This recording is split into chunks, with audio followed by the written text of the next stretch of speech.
When the grave bears your name, you'd better never look inside. It was a grey Thursday morning, the kind of day that feels like it's whispering something through the clouds. I walked into the cemetery office and noticed a paper on the desk. A new burial order, signed, stamped, official, and then I saw the name. My name. I blinked, looked again. Still there, first and last name, date of birth, and a burial time, that very night at 11:40 p.m. I stood frozen, staring at it until the cemetery manager appeared behind me and said casually, "That grave needs to be ready today. Family's private, no service." I couldn't speak. I nodded and walked out. I made my way to section 9F, way out in the back, near the old maple trees and cracked headstones. The ground was soft, almost too soft. As I dug, the sound of my shovel began to change, hollow, like the earth was thin or worse, like it was hiding something. Every strike of the blade made my chest tighten. The deeper I went, the more the air around me grew cold and heavy. Then I hit something. Metal? No, glass. A broken mirror buried deep under the soil. I wiped it clean, lifted it, and saw nothing, no reflection. At 10 p.m., I was still out there, just standing by the grave, not sure why. Then I saw headlights. A black 1970s car rolled up outside the cemetery gates. 3 people stepped out, all in black, faces covered by veils. They walked right past me, not saying a word. One of them handed me a white envelope sealed with red wax. Inside was a single line of text. "Thank you for digging, now just wait." It was 11:30 p.m. I tried to leave. I swear I did. But my legs wouldn't move. It was like the ground had taken hold of me. No wind, no noise. Time just stopped.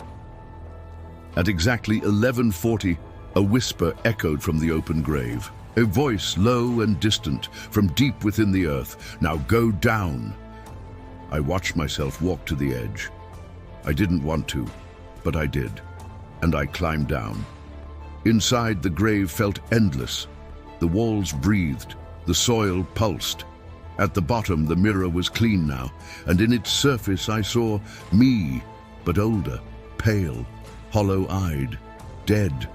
He looked straight at me and whispered, "Only one of us leaves." I opened my mouth to scream, but nothing came out. The last thing I remember was the dirt falling over me, and the one throwing it was him. I woke up lying on the grass, covered in soil. The sun was rising. It was morning again. The grave, sealed shut. Concrete poured over it. I ran back to the office, empty. No records, no manager, no burial orders. I looked in the bathroom mirror, and I wasn't there. Not every dead man wants to be buried, and not every gravedigger walks away from what he's seen underground. It was a grey Wednesday in West Elm Cemetery. The clouds dragged slowly across the sky, heavy like mourning curtains, and the wind carried with it a strange metallic chill. I was tending to the older section near the entrance gate when an unmarked van pulled in. No siren, no procession. Just a quiet hum that died as the engine cut off. The driver stepped out, tall, pale, wearing dark glasses and gloves despite the heat. He didn't speak, just opened the rear doors and pointed to a plain wooden coffin. "Who is it?" I asked. No ID, no papers, county orders, came from St. Mary's Hospital. Straight burial, no ceremony, he muttered. I looked for documents, nothing but a yellow slip of paper. Plot C12, no marker, no rites, immediate burial. Plot C12 sat in the oldest part of the graveyard, mostly forgotten by families and untouched by the newer burial tech. The earth there felt heavier, wetter somehow, as if it had already swallowed too much sorrow. When I lifted the coffin, something didn't sit right. The wood creaked too easily, and the lid had scratches on the inside, deep grooves like claw marks. Still, I dug the grave, lowered the box, tossed the soil back, shovel after shovel, until the ground was level. But as I turned to leave, I heard breathing. Soft, rasping, like something beneath the dirt was still struggling. I stood frozen for a full minute before I forced myself to walk away. Just the wind, I muttered, but the trees weren't moving. That night I had the dream. I was in a coffin, trapped. My hands scraped against wood, trying to break free. My lungs burned for air. I screamed, but no one heard. I could feel the earth pressing down, choking out sound and hope. I woke up with my nails dug into my sheets, chest heaving. The dreams came back the next night, and the next. They got worse. In them, I saw the man from the van. His mouth never moved, but I heard him speak. "You buried the wrong soul." Friday morning, around 4:45 a.m., my phone buzzed. It was Ben, the security guard. "Plot C12, something's wrong, man. You better come see this." I raced over. The grave was open, soil everywhere. The coffin was on the ground, lid split in two, empty. Police showed up an hour later. They claimed it was a prank, vandalism. They filled out their forms and left. But I saw their faces. They didn't believe what they were writing either. After that, my nights turned into hell. I'd wake up gasping, with mud on my arms and grit in my mouth. My wife found me one night curled up in the corner of the room, mumbling something about the nameless. Another night, I was sure I heard knocking. From under the floorboards, I started recording myself while I slept. On one tape, I was speaking in a low voice. "He's still down there, and he wants out. I had to go back. I couldn't live like this." That Sunday night, I took a flashlight and returned to C12. The soil was soft again, like it had never been filled. I dug 2 feet, 4 feet, then thunk. A second box, smaller. Inside was a wax mask, a face, expressionless, yet eerily familiar. There was a note tucked under it. "You buried a body, not the soul. The soul chose you." I haven't slept since. The dreams are too real, the shadows too loud. Every now and then the county sends new coffins, some with tags, some without. Last week, one arrived that was sealed tight, but I heard it crying. And today, I found another yellow slip. My name was typed on it. Plot C12, no marker, no rights. Gravedigger Chronicles, because sometimes the dead dig their way back.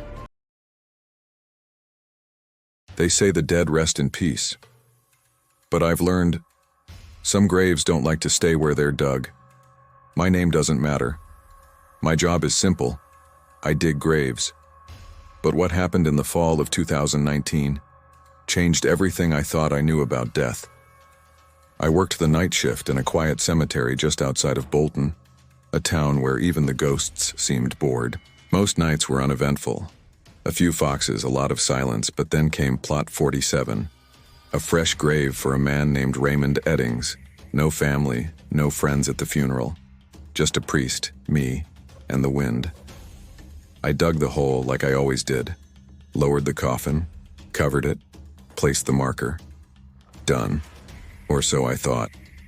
The next night, something was wrong. Plot 47 looked like it had shifted. Not just disturbed by animals, no. The entire mound was about a foot to the left. I thought maybe I was tired. Maybe I misremembered. I corrected it, smoothed the soil, realigned the marker. But the next night, it had moved again. Further this time. I told my supervisor. He laughed, called it zombie jet lag. So I did what any sane person wouldn't. I installed a cheap motion sensor camera hidden in a tree, just in case. That night I waited, watching the feed from my phone. Nothing for hours. Until 3:17 a.m. The ground didn't open. No hand reached up from the soil, but the entire grave mound dragged itself slowly 2 feet to the left. No footsteps, no animals. It just slid, as if the earth was breathing sideways. I dug it up the next morning. I know I wasn't supposed to, but I had to. I peeled back the soil, heart pounding. Raymond Eddings was still in the coffin, but the coffin wasn't the same. It was twisted, almost like it had been rotated inside the earth. And his face, pressed against the lid, eyes wide open, mouth full of soil, scratches on the inside. I reburied him, but deeper this time, much deeper. and I placed chains over the casket bolted to the stone frame.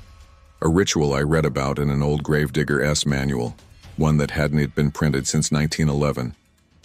Since then, Plot 47 hasn't moved. But sometimes, late at night, I swear I hear gravel shifting, as if something underneath is still trying to find its place. Some graves never rest, and some people weren't meant to be buried at all. This was just one of many confessions from the man who digs the graves and hears what lies beneath.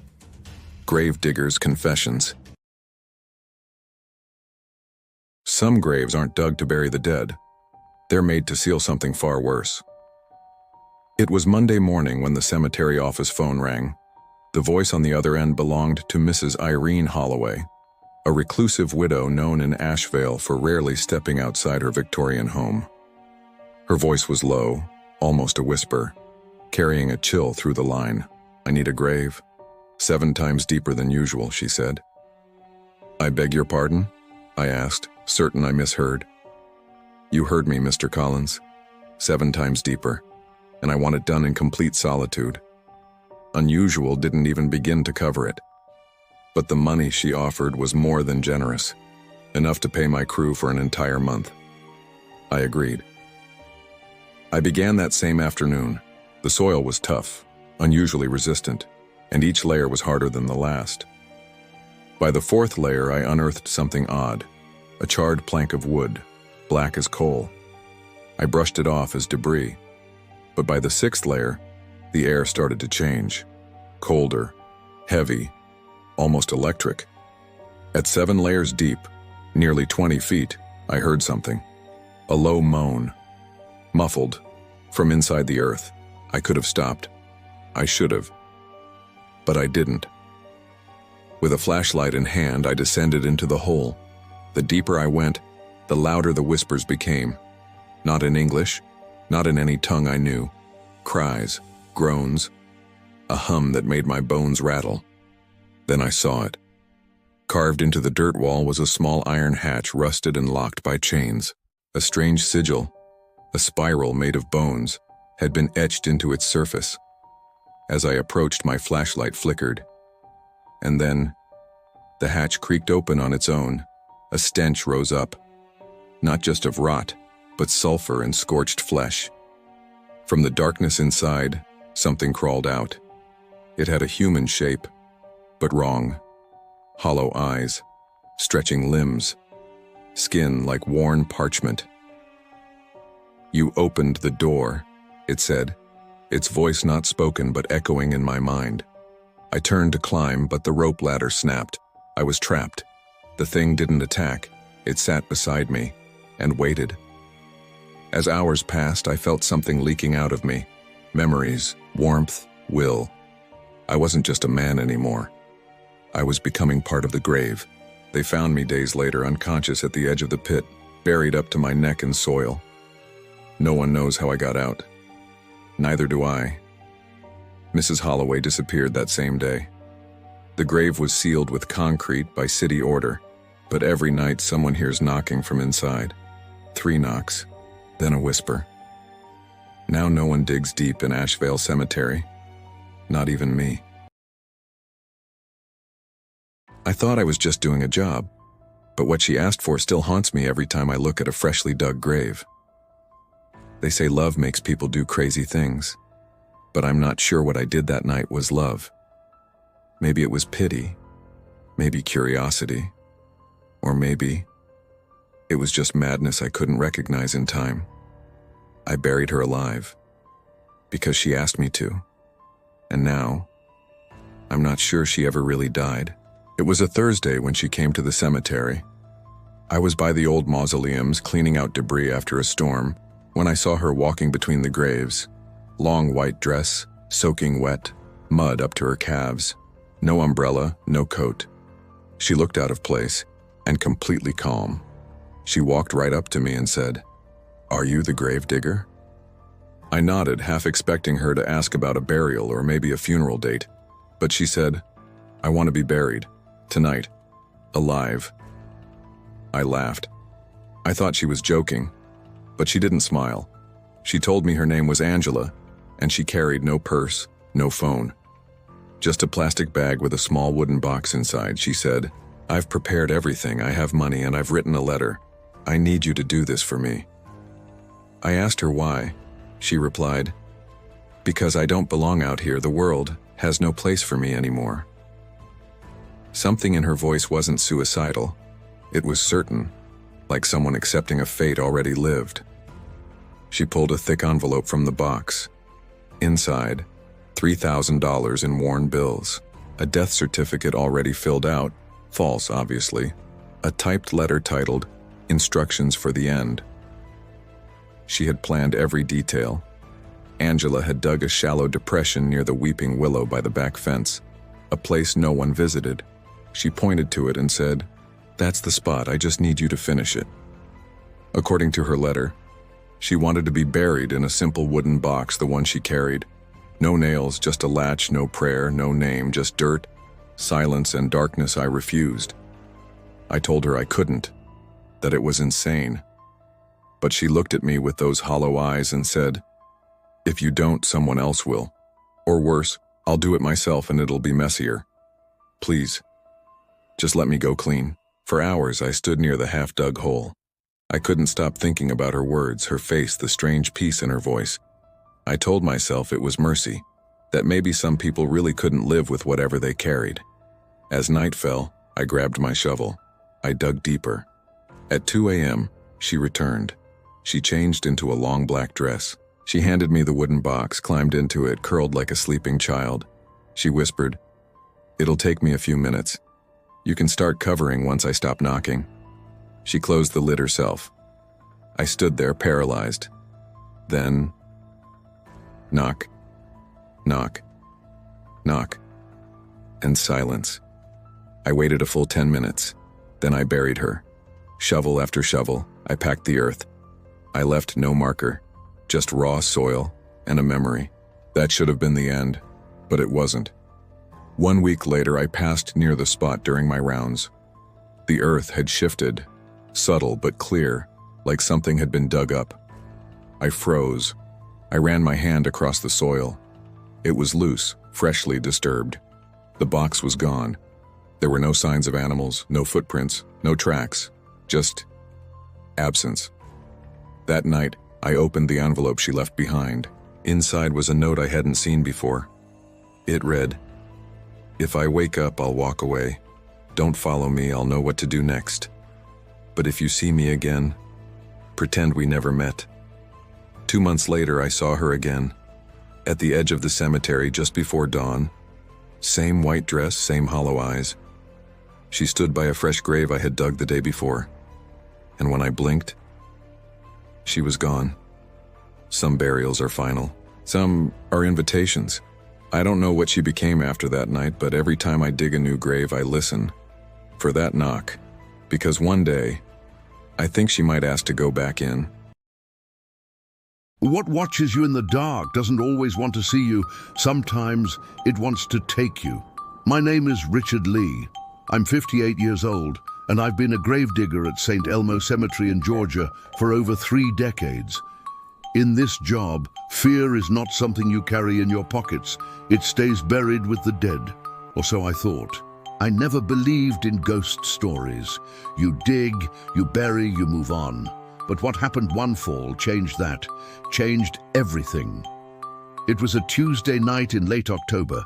The air was thick, the kind that clings to your skin and whispers secrets you don't want to hear. I was working alone that night. My assistant had called in sick. As I walked the far end of the cemetery, near the oldest section, I felt it. That presence, like eyes piercing through the trees. I turned, and there he was, a tall man, standing perfectly still between 2 decaying tombstones, pale grey suit, hat shadowing his face. He didn't move, didn't blink, just stared. I called out, "Sir, this place is closed after sunset. You need to leave." No answer. I blinked. He was gone. I told myself it was nothing, trick of the light, sleep deprivation. But the next night at exactly the same time, 11:40 p.m., he was back. Closer this time. No footsteps, no warning, just there. On the third night, I brought my phone. I had to prove I wasn't losing it. When I aimed the camera, the screen went black. Wouldn't record. As I lowered the phone, he was gone. Fourth night, I snapped, took a flashlight and a shovel. I walked straight to the spot where he always stood, waited. 11:40, he appeared again. "Who are you?" I shouted, still no answer. Then he raised his hand, slowly, pointed behind me. I turned. There it was, a headstone I swear hadn't been there before. No flowers, no signs of visitors, just cold stone. And my name. Richard Lee, 1966, 2025. I dropped the flashlight, my knees buckled, my heart froze. My name, my birthday, and a death date that hadn't happened yet. I left that night and didn't come back for days, but it followed me. Dreams, nightmares. The man in the grey suit calling me, whispering, "It's almost time." I begged a local priest to bless the grounds. When we returned, the grave was gone. But that night, my last night at St. Elmo's, he came again, closer than ever. This time I saw his face. It was my face. Older or dead. I quit the next morning. Moved across the state, changed my number, burned my uniform. But sometimes, just before midnight, I hear slow footsteps outside my window. And if I dare to look, he's there, wearing my suit, waiting for me to join him in the grave that already has my name. In the quiet graveyard of a southern town, something buried deep begins to speak. My name is Samuel Griggs, and I've been a gravedigger in Maple Hollow, Georgia for most of my life. I've buried hundreds, maybe more.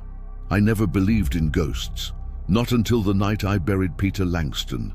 It was a chilly Thursday, and Langston's funeral had been quick and strange. No family, no flowers, no prayers. That night, as I walked past his grave to lock the back gate, I heard it.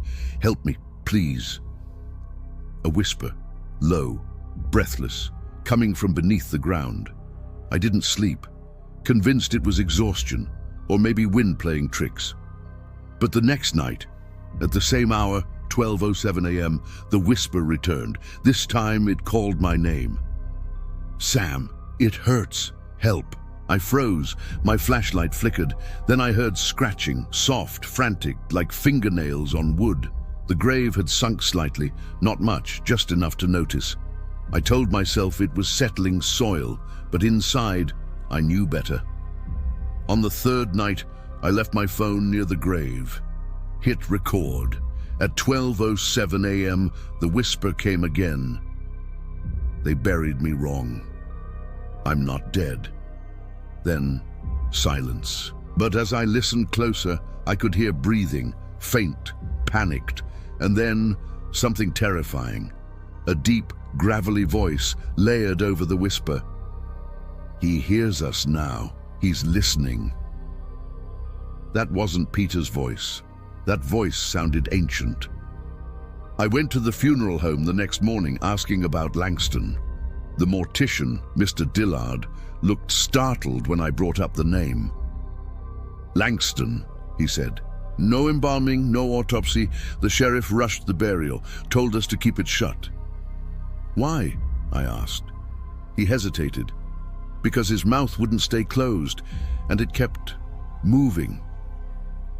That night I dreamed I was inside the coffin, tight, cold, wet, but I wasn't Peter, I was myself, buried alive, and next to me, crammed into the dirt, something was smiling. When I woke, my hands were covered in mud. Under my fingernails, blood. In my pocket, a tooth. Human, not mine. When I returned to Langston's plot that morning, the grave was open, not disturbed, not dug up, just open. The lid of the casket had been pushed up from the inside, but the coffin was empty. In the soft soil beside it, I found writing, scratched into the wood. "Thanks for listening, Sam." Now, every night at 12:07 a.m., I hear whispers from all over the cemetery. They're louder, closer. Sometimes I see footprints, bare, muddy, fresh. They lead to my shack, to my bed, to the mirror. And one night I heard it again. Now it's your turn, Sam. Time to rest, time to whisper.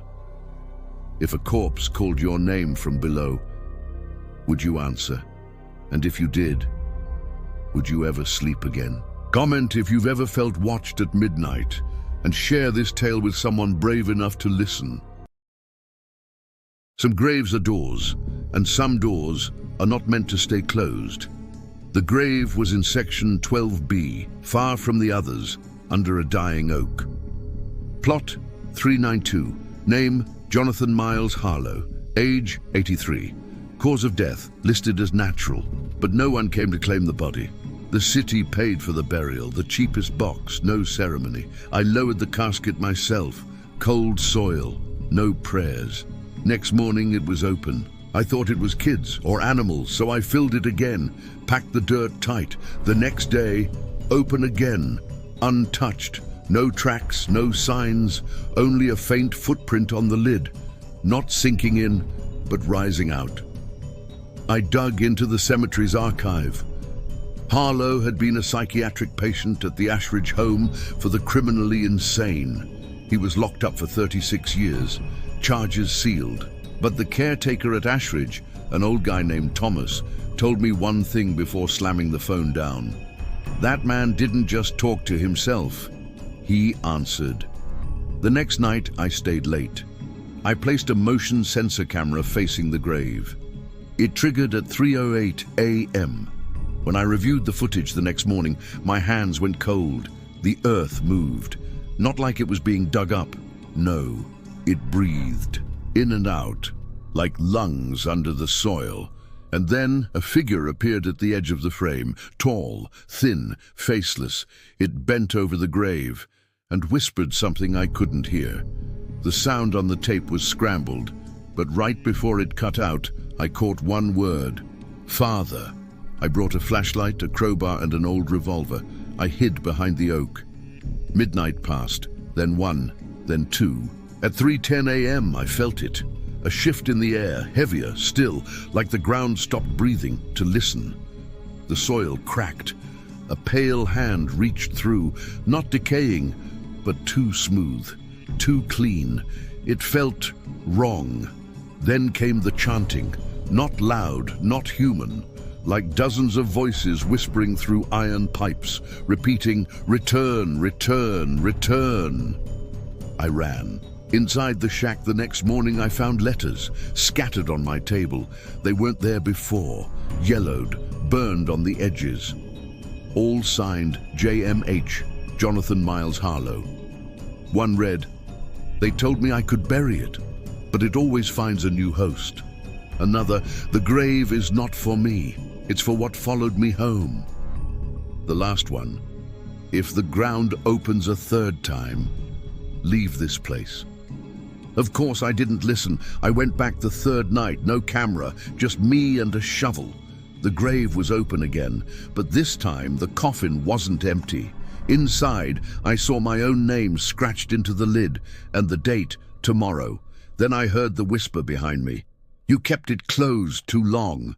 I turned. No one was there, only a trail of bare footprints leading into the woods. And every light in the cemetery went out. I tried to quit, tried to leave the job, but the contract I signed, it's gone. No record, no replacement for my role. Now every night at 3:08 a.m. the grave opens again. Sometimes I see faces in the dirt. Sometimes I hear my name, and every morning the grave is closed, but closer to my shack. One day it'll reach my door, and when it does, I'll be inside, waiting. Some graves are not resting places, they're traps. And when the earth starts to breathe, it means something beneath is waking. Would you dare to watch what should never rise again? Some graves don't hold the dead. They trap secrets. They brought the coffin just before dusk. White, too small, for a child named Emily Rose Whitaker. She was 7, no flowers, no priest. Only 2 people cried. A woman who looked more like a nurse than a mother, and a sheriff who wouldn't meet my eyes. They told me to bury it in the back, far from the main paths. I should have said no. but I didn't. That night, I saw her. A small figure near the row of willow trees, pale dress, bare feet, just standing, holding something in her hand. I called out, thinking it was a lost kid. She vanished. The next morning, I found a white ribbon tied to the handle of the back gate, the same one Emily wore in her photo, and below it, carved into the wood, "Dig me up." There's a tree near the girl's grave. Old, twisted. Locals call it the Whisper Tree. I never believed in that name until I heard her voice. He lied. He made them bury me. The whisper came from the leaves, but no wind blew. That night, I dreamed of a man with black gloves sealing the coffin shut. The lid wasn't fully closed. Emily's eyes were still open. She blinked. I searched public files. No death certificate, no police report, no cause of death, just a transfer form. Whitaker, Emily, psychiatric ward, Oak Haven facility.